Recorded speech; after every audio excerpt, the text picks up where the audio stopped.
जय हिंद साथियों। स्वागत है आप सभी का हमारे YouTube चैनल ज्ञान आरबीएल में। साथियों मैं आपको बता दूं कि आज है 16 अक्टूबर और आज हो चुका है आपका तीसरा पेपर हुआ है पेड का। ठीक है, यानी कि आज की प्रथम पाली का 16 अक्टूबर 2022 के प्रथम पाली का दोस्तों हम पेपर सॉल्व करने वाले हैं। आपको पता है इसमें टोटल 100 क्वेश्चन होंगे यूपी ट्रिपल एससी पेट एग्जाम के। ठीक है, और 1/4 माइनस मार्किंग के साथ में होंगे। तो चलिए शुरू करते हैं फटाफट। आपको बताते हैं किसका कौन सा आंसर सही होगा और बहुत ही जल्दी से हम इनको कवर करने की कोशिश करेंगे। चलिए शुरू करते हैं।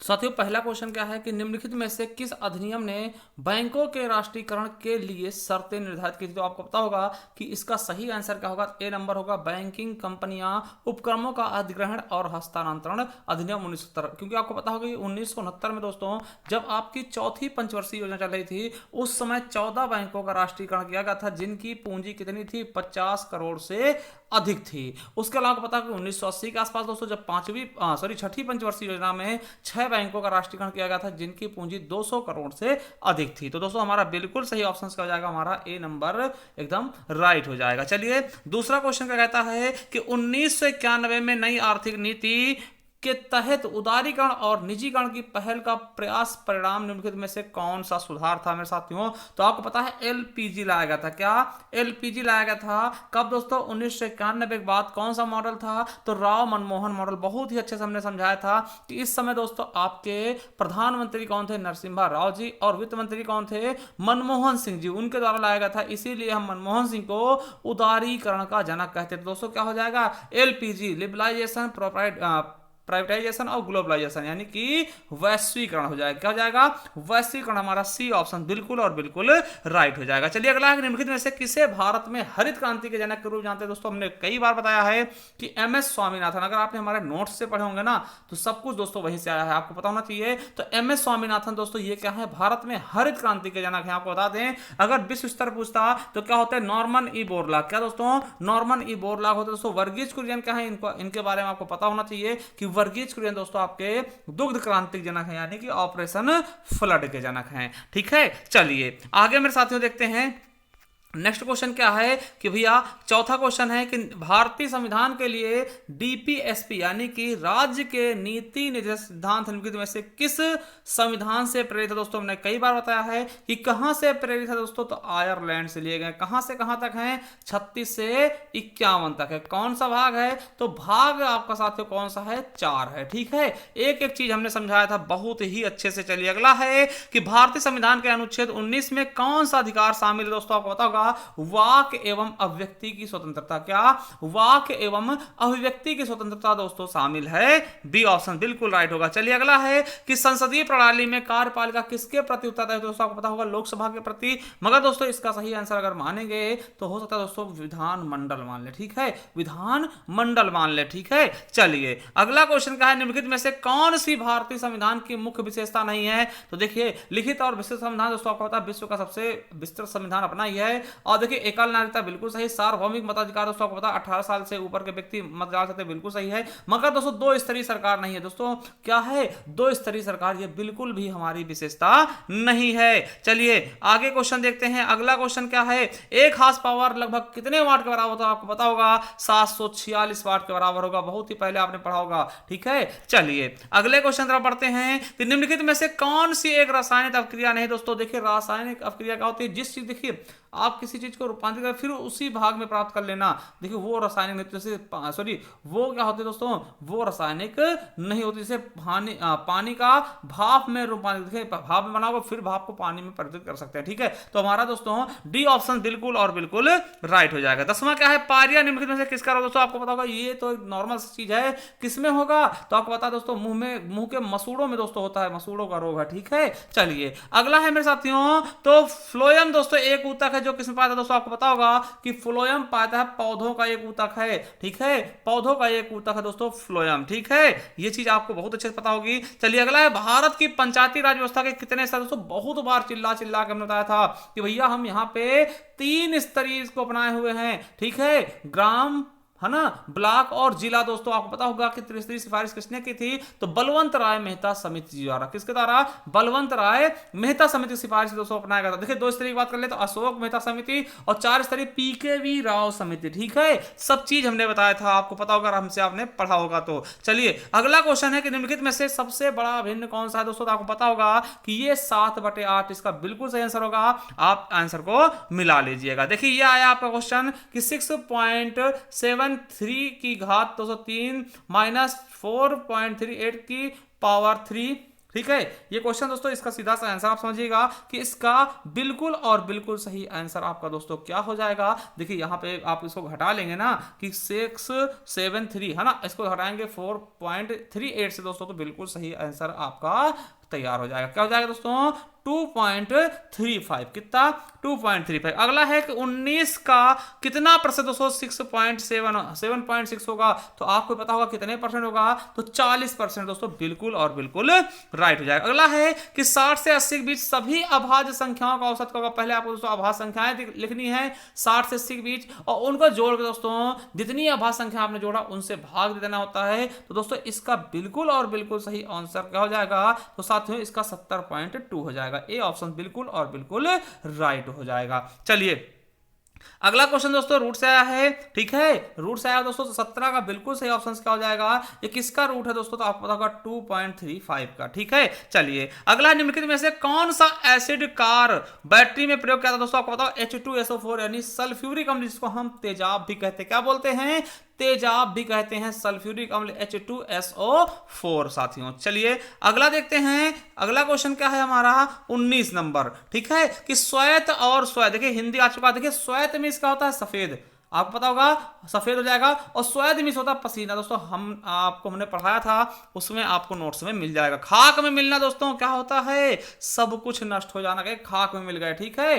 अनिल, अनिल आपको पता किसका होता है दोस्तों, अनिल और अनल आप समझते होंगे, अनिल होता है पवन का, अनल होता है दोस्तों आग का, दोस्तों अनिल हो जाएगा ये बिल्कुल पवन का, यानी किसका दोस्तों, हवा का। चलिए गुप्त का दोस्तों विलोम, बहुत बार आपको मैंने बताया है कि गुप्त का दोस्तों क्या होगा, गुप्त छिपाना, तो गुप्त का क्या होगा, प्रकट करना, क्या, प्रकट करना। चलिए अगला है सद्भावना, सद्भावना, सत है जो भावना, सो सत प्लस भावना दोस्तों, बिल्कुल सही ऑप्शन हमारा हो जाएगा बी नंबर। चलिए अब आपका आ चुका है इंग्लिश दोस्तों, तो इंग्लिश का पैराग्राफ है, इसके हम आपको सीधा सीधा आपको आंसर बताते आ रहे हैं दोस्तों। तो देखिए पहला क्या होगा दोस्तों, एलिजाबेथ न्यू नेबर लाइव्स दोस्तों क्या हो जाएगा, डाउन स्टेप्स, ठीक, तो हमारा सी ऑप्शन बिल्कुल और बिल्कुल राइट हो जाएगा। एलिजाबेथ वाद, ये क्या है दोस्तों, इसका सही आंसर आपको मैं बता दे रहा हूं, ये क्या हो जाएगा, अस्थमा दोस्तों, इससे आप देखेंगे तो बिल्कुल सही आंसर आपको मिल जाएगा, इसमें से ढूंढ लीजिएगा, ठीक है, मैं केवल आंसर बता रहा हूं आपको, ठीक है। चूज द करेक्ट एंटोनियम किसका, माउर्न का दोस्तों, इसका बिल्कुल क्या हो जाएगा, सही जॉय हो जाएगा, क्या हो जाएगा,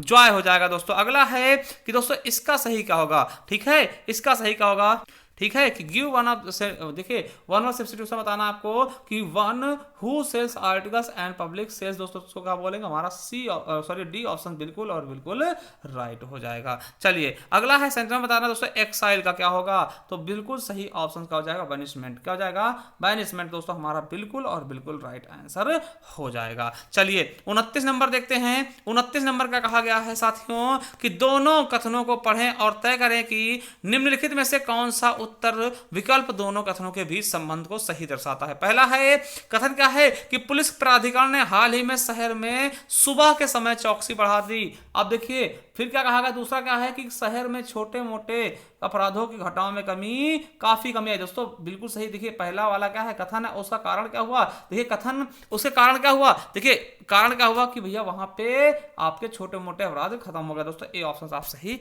कह सकते हैं। चलिए अगला क्वेश्चन क्या है, नेक्स्ट क्वेश्चन क्या है, क्या कहा गया है कि साथियों विषम चुनिए दोस्तों, रीजनिंग का आ चुका है। तो दोस्तों इसमें अगर आप देखेंगे तो दोस्तों रीजनिंग का क्वेश्चन आया है, और रीजनिंग दोस्तों इसमें क्या हो जाएगा आपका 33 बिल्कुल विषम हो जाएगा, ठीक है। चलिए अगला है 6:10 पर ठीक है। घड़ी की सुई, घड़ी की घंटे की सुई और मिनट की सुई के बीच का कोण कितना बनेगा, तो आपको पता होगा कितने डिग्री बन जाएगा, 125 डिग्री। चलिए अगला है, यदि ए को 26 के रूप में कोडित किया जाता है, बी को 25 के रूप में कोडित किया जाता है, सी को 24 और इसी प्रकार से जेड को 1, मतलब कि उल्टा कर दिया दोस्तों, तो मोबाइल का कोड क्या होगा, तो भैया इसका बिल्कुल सही हो जाएगा 14 12 25 18 25 22, तो बिल्कुल और बिल्कुल सही आंसर हो जाएगा। चलिए अगला है द अन्नामलाई रीड टेल नाम की डैमजल फ्लाई की एक नई प्रजाति की खोज किस राज्य में की गई दोस्तों, तो आपको पता होगा कहां पर, केरल में। अन्नामलाई पहाड़ी आपको मैंने पढ़ाया भी था, ठीक है।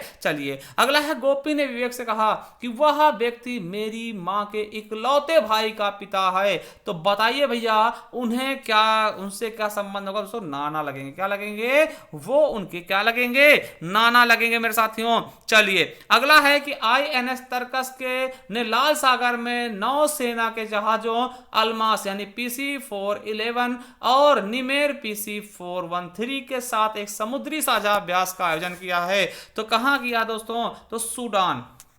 क्या होगा हमारा, सी ऑप्शन बिल्कुल राइट होगा। अगला है, जागृत निम्नलिखित में से किस क्षेत्र से संबंधित शुभंकर है, तो बात करना आपको, तो इसका बिल्कुल सही हो जाएगा उपभोक्ता जागरूकता से। चलिए अगला है, महाराष्ट्र में स्थित औरंगाबाद का नाम क्या रखा गया दोस्तों, आपको पता कर लो का क्वेश्चन है, तो महाराष्ट्र में औरंगाबाद का नाम बदलकर संभाजी नगर कर दिया गया। क्या कर दिया गया है, संभाजी नगर। अगला है, भारतीय पारंपरिक विज्ञान पर किस देश के सर्वदलीय संसदीय समूह को आयुर्वेद रत्न पुरस्कार से सम्मानित किया गया, स्वस्थ हो, आपको पता होगा यूके, यूनाइटेड किंगडम को, ठीक है। चलिए अगले क्वेश्चन की तरफ बढ़ते हैं। 39 नंबर क्या कह रहा है कि टाटा पावर सोलर ने किस राज्य में भारत की सबसे बड़ी फ्लोटिंग यानी तैरती हुई सौर ऊर्जा परियोजना शुरू की है, तो आपको पता होगा दोस्तों ये कहां की है, तो केरल राज्य में। कहां पर, केरल में। चलिए अगला है कि हिमाचल प्रदेश में 21 दिवसीय संयुक्त अभ्यास वज्र प्रहार 2022 किन देशों के बीच संपन्न हुआ, तो आपको पता होगा भारत और किसके बीच, USA दोस्तों, डी ऑप्शन बिल्कुल राइट होगा, भारत और अमेरिका के बीच। चलिए अगला क्वेश्चन क्या है, निम्नलिखित में से किस कंपनी ने जुलाई 2022 में भारतीय खिलाड़ियों के प्रदर्शन को बढ़ाने के लिए भारतीय ओलंपिक संघ यानी IOA के साथ दीर्घकालीन साझेदारी की घोषणा की दोस्तों, किसने की है, तो रिलायंस इंडस्ट्रीज लिमिटेड, ठीक है। चलिए अगला क्वेश्चन क्या है कि जुलाई 2022 में कॉफी बोर्ड ने कॉफी फसलों की जलवायु प्रतिरोधी किस्मों को विकसित करने के लिए किसके साथ एक समझौता ज्ञापन पर हस्ताक्षर किए दोस्तों, तो किसके साथ, अपने इसरो के साथ, ठीक, किसके साथ, इसरो के साथ, ठीक है। अगला निम्नलिखित में से कौन सा देश भारत के साथ सबसे लंबी अंतरराष्ट्रीय सीमा साझा करता है, उसको आपको पता होगा कि किसके साथ, तो बांग्लादेश दोस्तों सबसे लंबी सीमा साझा करता है, सबसे कम की पूछता तो अफगानिस्तान हो जाता, ठीक है। अगला निम्नलिखित में से कि इजराइल की राजधानी क्या है दोस्तों, आपको पता होगा कौन सी है, जेरूसलम। क्या है, जेरूसलम। चलिए अगला है, डाक कर्मयोगी पोर्टल का उद्देश्य क्या है, दोस्तों बी ऑप्शन बिल्कुल सही जाएगा। देखिए इसका तो आप आंसर देख के भी लगा सकते थे, थोड़ा डाक यहां पे आया ना, तो लगभग 4 लाख ग्रामीण डाक सेवकों की क्षमताओं में वृद्धि कर देना, ठीक है। चलिए अगले क्वेश्चन पर बढ़ते हैं। अगला क्वेश्चन क्या है, निम्नलिखित में से किस राज्य में विधान परिषद है दोस्तों, तो कई बार हमने बताया दोस्तों कि क्या बताया था, आम बिकाऊ थे ना, तो ते से तेलंगाना, ठीक है, कर्नाटक। देखिए आज से दोस्तों हमने बताया था ना, सब चीजें हमने बताई थी कि बहुत ही अच्छे से हमने समझाया था दोस्तों, वहां पे क्या होगा, कर्नाटक, ठीक है। कर्नाटक में बताया 6 राज्यों में दोस्तों आपका विधान परिषद है, ठीक है। चलिए यानी द्विसदनात्मक व्यवस्था से अपने यूपी में, बिहार में, कर्नाटक में, ठीक है, इस तरीके से। चलिए अगला है कि किस दिन को दोस्तों भारतीय वायुसेना दिवस के रूप में मनाया जाता है दोस्तों, तो 8 अक्टूबर को, ठीक है। चलिए अगले क्वेश्चन तक बढ़ते हैं कि निम्नलिखित में से किसे भारत का स्कॉटलैंड भी कहते हैं दोस्तों, तो कूर्ग किसको कहते हैं, कूर्ग को दोस्तों हम क्या बोलते हैं, स्कॉटलैंड बोलते हैं, ठीक है। चलिए अगला है, कला मथुरा में स्टेसलिंग की पारंपरिक कला है दोस्तों, कौन सी है, तो सांझी हो जाएगा, बिल्कुल सही, आपका सी ऑप्शन बिल्कुल राइट। अगला निम्नलिखित में से 2014 को में बनाया गया भारत का 29वां राज्य कौन सा था, देखिए अभी दोस्तों वर्तमान में 28 है, 2014 में 29वां बनाया गया था 2 जून 2014 को दोस्तों, श्री कृष्ण आयोग की सिफारिश पर, कौन सा, तेलंगाना, कौन सा, तेलंगाना आंध्र प्रदेश से कट करके, ठीक है। चलिए अगला है, निम्नलिखित में से किस व्यक्ति ने प्रसिद्ध पुस्तक the story of my experiment with truth, हमने कई बार बताया दोस्तों किसकी है, तो महात्मा गांधी जी की दोस्तों आत्मकथा है, ठीक है। बहुत अच्छे से याद रखेंगे, वेरी वेरी इंपॉर्टेंट, ठीक है। चलिए अगला है, अगला क्वेश्चन क्या है दोस्तों कि वायुमंडल में ग्रीन हाउस गैस से पृथ्वी के अधिकांश उत्सर्जित को अवशोषित करती हैं जो निचले वायुमंडल को गर्म कर देते हैं दोस्तों, कौन सी हो जाएंगी? तो याद रखेंगे दोस्तों क्या होगा? अवरक्त विकिरण। ठीक है, बी ऑप्शन बिल्कुल राइट। चलिए अगला क्वेश्चन, वॉलीबॉल निम्नलिखित में से किस देश का राष्ट्रीय खेल है? दोस्तों हमने अभी आपको पढ़ाया था, ठीक है, कि भैया किसका अभी हाल ही में नेपाल ने 2017 में दोस्तों वॉलीबॉल को अधिग्रहण किया। इसके पहले यहाँ का दंडी भी यानी गुल्ली डंडा था। ठीक है, चलिए अगला क्वेश्चन क्या होगा हमारा? नेक्स्ट क्वेश्चन क्या है? देखिए नेक्स्ट क्वेश्चन आपको पता है कि ये अनुच्छेद आ चुके हैं, यानी गद्यांश से छांट के आपको इनके आंसरों का दोस्तों आपको बताना है। ठीक है, तो चलिए गद्यांश के बारे में देखेंगे कि दोस्तों गद्यांश क्या कहता है। चलिए आगे देखते हैं। देखिए इसमें है कि आजकल की पीढ़ी, क्या आजकल की पीढ़ी साथियों, ठीक है, आज की युवा पीढ़ी में मादक पदार्थों का प्रयोग की लत पड़ रही है। दिए गए कारणों में से इस लत का कौन सा कारण उचित नहीं है मेरे साथियों? तो कौन सा कारण है दोस्तों जो कि उचित नहीं है? तो इसके बारे में आपको बिल्कुल अच्छे से बताना है कि भैया कौन सा कारण है। तो मैं आपको बता दोस्तों कि परिवार का धनी होना और बच्चों को अनियंत्रित जेब खर्च मिलना। ठीक है, तो ये आपका बहुत ही अच्छे से समझ सकते हैं। ठीक है, चलिए आगे देखते हैं। अगला क्वेश्चन क्या है कि मादक पदार्थों का सेवन करने वाले युवाओं को किस बीमारी का खतरा रहता है मेरे साथियों? तो आपको इसमें मैं बता दूं कि भैया किस बीमारी का खतरा मादक पदार्थों को आप प्रयोग करने वालों के पास रहता है। तो आपको एक चीज पता होगा कि इसमें दोस्तों आपका बिल्कुल और बिल्कुल सही हो जाएगा दोस्तों, क्या कि भैया एक चीज आपको बिल्कुल अच्छे समझ में आएगा कि साथियों शारीरिक अक्षमता हो जाती है, बिल्कुल सही है। ठीक है, पागलपन और सुसुप्ति होती है, बिल्कुल सही। एचआईवी और एड्स दोस्तों सिरिंज का प्रयोग करते हैं, बिल्कुल सही है। मानसिक असंतुलन दोस्तों, यानी ये सभी के सभी दोस्तों बिल्कुल और बिल्कुल इसका राइट आंसर मान लिया जाएगा। चलिए अगला है कि आपकी दृष्टि में मादक द्रव्यों का प्रयोग करने वाले बच्चों के लिए सबसे ज्यादा जिम्मेदार दोषी कौन सा है? दोस्तों आपको पता है उनके मित्र सबसे ज्यादा दोषी होते हैं, कि मित्र आते हैं दोस्तों, बोलेंगे थोड़ा सा पी लो, है ना, मतलब थोड़ा थोड़ा करते करते पिला देते हैं, बहुत अच्छे से उसकी आदत पड़ जाती है। अगला है कि भारत में के अनेक राज्यों में युवा वर्ग इन नशीली वस्तुओं का प्रयोग बढ़ता जा रहा है। इसके पीछे सबसे प्रबल कारण क्या है साथियों? इसके पीछे सबसे प्रबल कारण क्या है कि राज्य सरकारें अपने राज्य में नशीली वस्तुओं के उत्पादन और प्रयोग को रोकने में असमर्थ हैं, मतलब समर्थ नहीं है, और इसी कारण से नशे की प्रवृत्ति बढ़ रही है। दोस्तों ए ऑप्शन बिल्कुल और बिल्कुल राइट हो जाएगा। चलिए आगे देखते हैं कि मादक पदार्थों की लत पड़ने के बाद युवकों में कौन सी प्रवृत्ति प्रमुखता से दिखाई देती है मेरे साथियों? तो कौन सी दिखाई देती है दोस्तों? तो आपको पता होना चाहिए बिल्कुल अच्छे से। तो 1, 3 और 4 दोस्तों ये बिल्कुल सही हो जाएगा। 1 यानी अनुशासनहीनता, और दोस्तों 3 यानी कि मानसिक संतुलन खो बैठा और चोरी करने का। दोस्तों 3 ये आपका सी ऑप्शन बिल्कुल और बिल्कुल राइट हो जाएगा। चलिए आगे फिर से दोस्तों दूसरा आ चुका है अनुच्छेद, इसको पढ़ेंगे। इसके आंसर हम देने की कोशिश करते हैं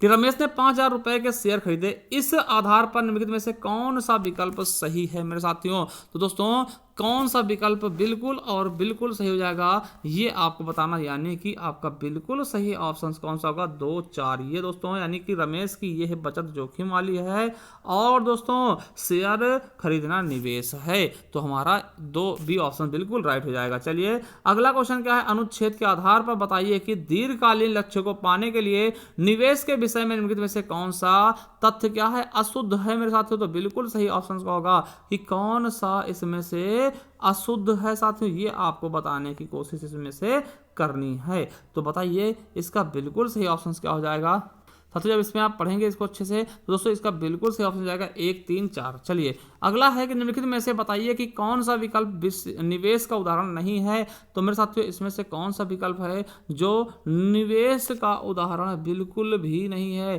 तो आप बताएंगे कि सेविंग बैंक खाते में धन रखना। ठीक है, चलिए अगला है कि अनुच्छेद के आधार पर बताइए कि निम्नलिखित में से निवेश की कौन सी सही विशेषताएं हैं? दोस्तों इसमें बताना है कि निवेश की कौन सी सही विशेषताएं दोस्तों, तो आपका बिल्कुल सही जाएगा 1 और 4। क्या निवेश में दीर्घकालीन आर्थिक लक्ष्य पास किए जा सकते हैं। और दूसरा दोस्तों अगला क्या है, निवेश में ऊंचे रिटर्न की संभावनाओं के साथ रिस्क भी रहता है। तो दोस्तों बिल्कुल सही आपका ए ऑप्शन राइट हो जाएगा। चलिए अगले क्वेश्चन की तरफ बढ़ जाते हैं। अगला क्वेश्चन देखिए, ये आ चुका है दोस्तों आपका पाई चार्ट। ठीक है, नहीं अभी एक क्वेश्चन और बचा था कि निम्नलिखित में से बताइए कौन सा विकल्प निवेश का उदाहरण है दोस्तों। कौन सा निवेश का उदाहरण है, तो आपको बता दें सोने के गहने खरीदना, ये भी एक निवेश का उदाहरण है। चलिए अगला है दोस्तों, ये देखिए पाई चार्ट आया है। ऐसा ही पाई चार्ट दोस्तों पहले शिफ्ट में आया था, ठीक है, मॉर्निंग वाले में, कल के पेपर में। ठीक, चलिए इसके हम सीधा सीधा दोस्तों क्या देखेंगे, आंसर देख लेंगे। ठीक, क्या देखेंगे, आंसर देख लेंगे दोस्तों। देखिए पहला क्वेश्चन क्या है कि किस वर्ष में पिछले वर्ष की तुलना में स्कूल छोड़ने वाले छात्रों की संख्या में प्रतिशत वृद्धि या गिरावट आई है। तो आप बताएंगे साथियों किसमें हुई है, तो सी ऑप्शन बिल्कुल राइट, यानी 2012 में। अगला 2012 से 13 तक स्कूल की संख्या में लगभग कितने % की दोस्तों वृद्धि या कमी हुई है, तो आप अगर इसको देखते हैं ना तो आपको मिलेगा 1.7% की दोस्तों। ठीक है, सी ऑप्शन बिल्कुल राइट। अगला है कि 2014 के दौरान स्कूल में पढ़ने वाले छात्रों की संख्या क्या थी, तो साथियों 2014 के दौरान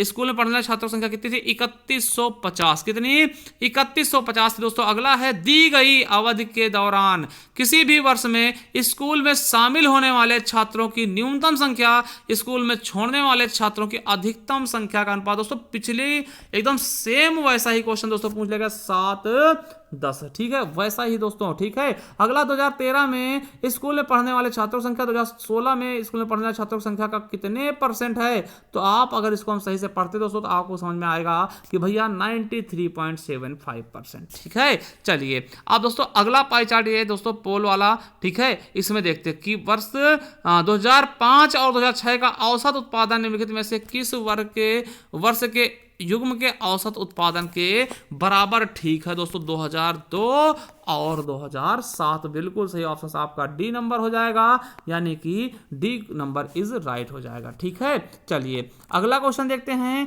कि 2003 से 4 तक मोबाइल के उत्पादन में लगभग कितने % गिरावट थी दोस्तों, तो आप देखेंगे तो इसका बिल्कुल सही जाएगा दोस्तों 23% की क्या है, गिरावट दर्ज की गई है। चलिए अगला क्वेश्चन देख लेते हैं। अगला क्वेश्चन देखते हैं पिछले वर्ष की तुलना में किस वर्ष उत्पादन में अधिकतम % वृद्धि अधिकतम थी दोस्तों, तो आपको पता होना चाहिए कि किसमें अधिकतम थी, तो ये इसका बिल्कुल सही जाएगा दोस्तों 2002 में। किसमें दोस्तों, 2002 में। ठीक है, चलिए अब दोस्तों दिए गए कितने वर्षों में मोबाइल का उत्पादन दिए गए वर्षों के उत्पादन से औसत से अधिक है दोस्तों, तो आप इसको अगर लगाएंगे ना तो आपका बिल्कुल से दोस्तों 4 हो जाएगा। कितना हो जाएगा, 4 हो जाएगा। ठीक है, अगला है दोस्तों, इसका तो ये सही दिख नहीं रहा है कि हाँ 2001 की ये लिखा है मोबाइल के उत्पादन में दोस्तों, इसका सही आंसर मैं बता दूं आपको तो सही हो जाएगा दोस्तों 183.33। आप इसको लगा लीजिएगा। ठीक है, चलिए 74 से 78 देखते हैं। ये कर्मचारी वाला आया है दोस्तों, इसके देख लेते हैं आंसर। ठीक है, क्वेश्चन क्या कर रहा है, यदि लेखा विभाग में कंपनी ई के 60% कर्मचारियों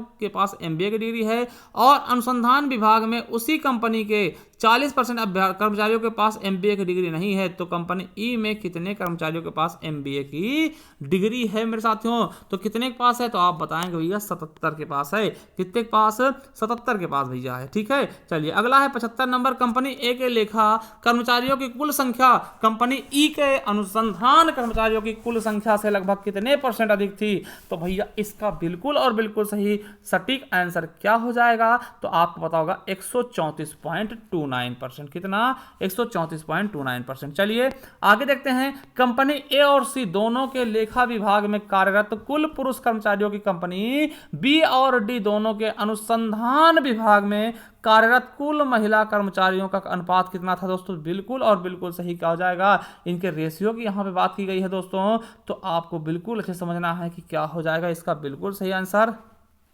इसका बिल्कुल सही आंसर होगा दोस्तों 208/115। 208/115 ये इसका बिल्कुल राइट आंसर हो जाएगा। चलिए 77 नंबर क्वेश्चन देखते हैं कि सभी कंपनियों यानी कंपनी डी को छोड़कर में लेखा विभाग की महिला कर्मचारियों की कुल मिलाकर संख्या और सभी कंपनियों ए और ई में अनुसंधान विभाग के पुरुष कर्मचारियों की कुल मिलाकर संख्या के बीच का अंतर कितना है मेरे साथियों, तो इनके बीच का अंतर कितना होगा ये आपको बताना है। 138 का, कितने का, 138 का हो जाएगा दोस्तों, 77 हो गया। 78 नंबर देखते हैं, लेखा विभाग में कंपनी बी की महिला कर्मचारियों की संख्या का अनुसंधान विभाग में कंपनी सी के पुरुष कर्मचारियों की संख्या का अनुपात क्या होगा। तो अगर इसको आप बिल्कुल अच्छे से लगाते हो तो 35-11 आ जाएगा। ठीक है, चलिए आखिरी दोस्तों पाई चार्ट है, देखते हैं इस वाले पाई चार्ट के बारे में। 79 से लेकर दोस्तों 83 के बीच आपको बताना है, गरीबी रेखा वाले।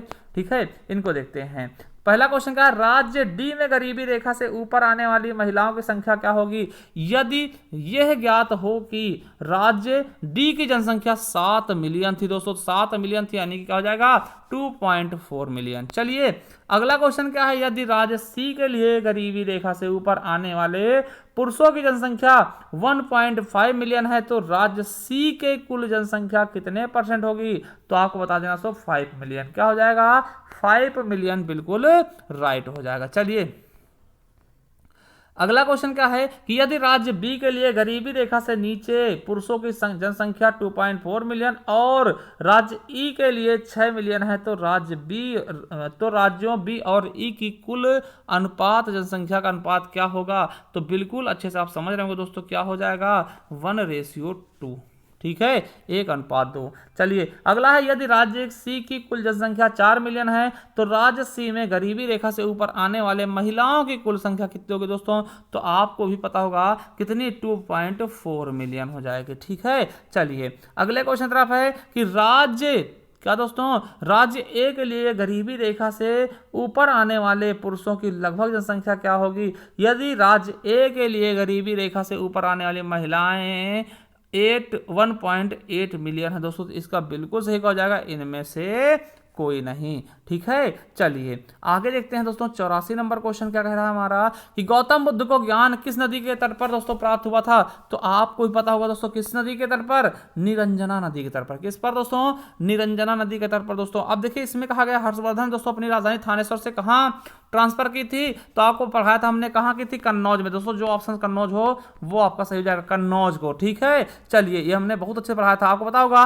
निम्नलिखित में से किस सेना की ताकत दोस्तों छापा मार गौरिल्ला रणनीति दोस्तों आपको बताओ, मराठा दोस्तों, शिवाजी हो गए, महाराणा प्रताप हो गए, ये सब दोस्तों छापा मार युद्ध बहुत ही अच्छे से करते थे। ठीक है, चलिए आगे देखते हैं। हड़प्पा सभ्यता के दौरान डांसिंग गर्ल नर्तकी की कांस्य प्रतिमा दोस्तों का इस्तेमाल किया गया था, किसकी थे वो, तो मोम लोपी ढलाई यानी कॉस्टिंग की। ठीक है, चलिए अगले क्वेश्चन पर बढ़ते हैं। पूर्ण स्वराज की मांग करने वाले प्रथम कार्यकर्ता का नाम क्या था। तो पूर्ण स्वराज की मांग दोस्तों किसने की थी दोस्तों, हजरत मोहन। देखिए इसमें बाल गंगाधर तिलक ने स्वराज की मांग की थी और पूर्ण स्वराज की दोस्तों हजरत मोहानी ने की थी। ठीक है, सबसे पहले। चलिए अगला है, निम्नलिखित में से किसे स्वदेशी आंदोलन का प्रमुख कारण माना जाता है दोस्तों। किसे माना जाता है दोस्तों स्वदेशी आंदोलन का प्रमुख कारण। तो आपको पता होगा क्या, बंगाल को विभाजित करने का निर्णय जो लिया गया दोस्तों, वो स्वदेशी आंदोलन बहुत ही अच्छे से लिखा था, ये हमने बहुत अच्छे से पढ़ाया था आपको। ठीक है, चलिए अगला है कि ब्रिटिश ने निम्नलिखित में से किस भाषा को भारतीय समाज में प्रस्तुत करने की उत्सुकता दिखाई दोस्तों, किसकी,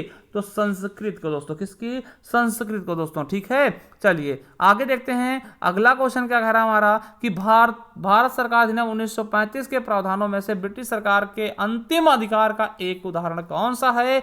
तो आपको पता होगा कि प्रांतीय स्तर पर द्वैध शासन का उन्मूलन कर दिया था दोस्तों। इसी से दोस्तों क्या हुआ था, भारत को बर्मा से अलग किया गया, मतलब बर्मा को भारत से अलग किया गया था। ठीक है, चलिए अगला क्वेश्चन, फॉरवर्ड ब्लॉक की स्थापना किसने किया। आपको पता, त्रिपुरी जो संकट होता है दोस्तों, उसके बाद जो आपके सुभाष चंद्र बोस होते हैं वो छोड़ के जाते हैं और उन्होंने फॉरवर्ड ब्लॉक की स्थापना की थी। कब दोस्त, कहां पे, तो दोस्तों आपको पता होगा उन्नाव के पास। ठीक है, सुभाष चंद्र बोस जी द्वारा। ठीक है, चलिए अगला है कि खिलाफत मुद्दे को उठाने वाले गांधी जी के निर्णय के पीछे उनका मुख्य कारण क्या था। आपको पता होगा कि मुसलमानों को दोस्तों, देखिए हिंदू गांधी थे, मुसलमानों के लिए खिलाफत आंदोलन चलाया गया था। क्यों दोस्तों पता था ना, खिलाफत आंदोलन क्यों, खलीफा की इज्जत वो नहीं करते थे दोस्तों अंग्रेज लोग ना, इसके लिए चलाया गया था। तो हिंदुओं और मुस्लिमों के बीच अधिक एकता लाने के लिए दोस्तों ये चलाया गया था। ठीक, इसके पीछे इनका कारण था गांधी जी का। चलिए अगला क्वेश्चन क्या है कि भारत में निम्नलिखित में से किस स्थान पर दोस्तों दिन और रात के तापमान में व्यापक अंतर पाया जाता है। दोस्तों आपको पता होगा जहां पे रेत होगी ना दोस्तों, सर्दी में बहुत सर्दी, मतलब शाम को सर्दियां और दिन में गर्मी बहुत तेज होती है दोस्तों रेत में, ठीक। तो थार मरुस्थल, ठीक है। चलिए आगे देखते हैं। अगला क्या है कि भारत को कितने प्रमुख काल क्षेत्रों में, टाइम जोन में दोस्तों हमने बताया था कि 24 में। क्यों? देखिए 24 क्यों? क्योंकि आपको पता है दोस्तों 24 घंटे होते हैं और 24 घंटे में दोस्तों 360 डिग्री घूमती है। हमने ये भी बताया था कि 1 डिग्री घूमने में 4 मिनट लेते हैं दोस्तों। बहुत अच्छा बताया था कि भैया ये जो मानक रेखा है वो 5.5 घंटे कहाँ से आगे है? ग्रीनविच से, यानी कि GMT से, ठीक है। बहुत अच्छे बताया था हमने। चलिए निम्नलिखित में से कौन जनसंख्या परिवर्तन का घटक नहीं है मेरे साथियों? तो कौन सा रुग्णता नहीं होगा, ठीक है। चलिए हाँ, अगला है लक्षद्वीप की राजधानी कौन सी है? तो भैया हमने कई बार बताया है लक्षद्वीप की दोस्तों कवरत्ती है। क्या है?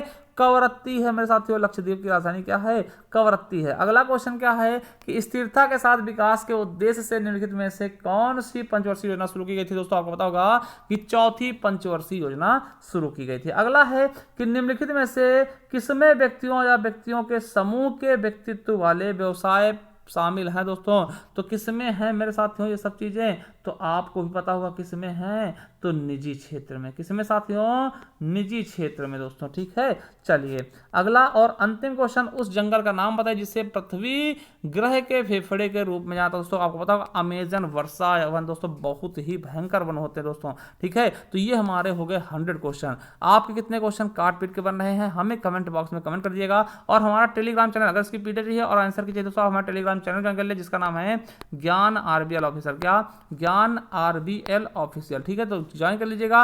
और दोस्तों मिलते हैं किसी नेक्स्ट वीडियो में, तब तक के लिए जय हिंद, जय भारत, वंदे मातरम। Thank you, love you all.